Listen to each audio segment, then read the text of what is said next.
تو بھائی یہ دنیا ہے، جنت نہیں ہے۔ یہاں اگر آپ لوگوں کو ایک پرسکون سی، ایک سیف سی زندگی چاہیے نا، تو تم سب سے بڑے بیوقوف ہو۔ اگر تم اس انتظار میں ہو نا کہ تمہیں کوئی الادین کا چراغ ملے گا، تم اس کو رگڑو گے، جن نکلے گا اور تم جن سے کہو گے کہ جی میری لائف سیٹ کر دے، غم کو، درد کو، دکھ کو، تکلیف کو اتنا دور کر دے مجھ سے کہ قریب آتے ہوئے بھی اسے صدیاں لگ جائیں، یہ ممکن نہیں ہے۔ اور بھائی غموں میں مسکرانا سیکھو، تکلیفوں کے باوجود تھکے ہارے جسموں کے ساتھ آگے بڑھنا سیکھو یار، کیونکہ یہ سمپتھی والا منہ جو ہے نا، یہ تم پہ بالکل سوٹ نہیں کرتا۔ مسلمانوں کی جو عورتیں ہوتی ہیں نا، وہ اتنی روندو مزاج نہیں ہوتی، وہ کشکول ہاتھ میں لے کر نا ہر کسی سے محبت کی بھیک نہیں مانگتی، اس کی اپنی ایک اورا ہوتی ہے۔ حضرت خنسہ رضی اللہ تعالیٰ عنہ کی لائف کے بارے میں کبھی پڑھنا، 4 بیٹوں کے ساتھ، 4 جوانوں کے ساتھ میدان میں اتری تھی، چاروں بچے دین پر قربان کر دیے تھے، اور جب کوئی آگے انہیں کہتا ہے کہ تمہارے تو 4 بچے گئے، تو آگے سے کہتی ہے الحمدللہ۔ اور جو مومن مرد ہوتے ہیں نا، وہ آئیں بائیں شائع کر کے باتیں کرنے والے نہیں ہوتے،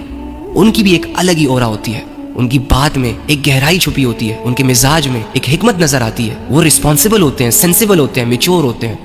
معاشرے کو سیدھی راہ دکھانے والے ہوتے ہیں، اپنی عورتوں کے محافظ ہوتے ہیں، اور دوسری عورتوں کی طرف میلی آنکھ نہیں جاتی ان کی۔ غور کرو خود پہ یار کہ تم ایک مومن مرد ہو تو خود سے یہ سوال کرو کہ تم واقعی ایک عورت ہو، اور پھر ایک مسلمان عورت ہو، کیا تمہارا مزاج مسلمان عورتوں جیسا ہے؟ اگر تو ہے تو ہمت سے کام لو یار، تم تو تقدیر پر ایمان لانے والی ہو۔ تم نے تو خود کہا کہ اے اللہ، چاہے آزمائش ہو، چاہے پوری دنیا دھتکار دے، چاہے الزام لگ جائے، چاہے ذلت کا سامنا بھی کیوں نہ کرنا پڑے، ہمارے رب آپ ہی ہیں، ہم گلے شکوے نہیں کریں گے، اپنے موٹیو سے، اپنے مقصد سے اور اسلام کو ایک بہترین نسل دینے سے پیچھے نہیں ہٹیں گے۔ لیکن اگر تم یہ ریلیشن شپس وغیرہ میں، یہ سوشل میڈیا کے پوسٹوں تک، لائکس اینڈ کمنٹس تک ہی محدود رہ گئی، تو اس معاشرے کو تم کیا ہی دو گی؟ بزدل بچے پیدا کرو گی، کمزور نسل نکلے گی تم سے، جو تمہارے بعد تمہارے لیے دعائیں تو چھوڑو، اینی چھوڑو ان ساری چیزوں کو۔ کہنے کا مطلب یہ ہے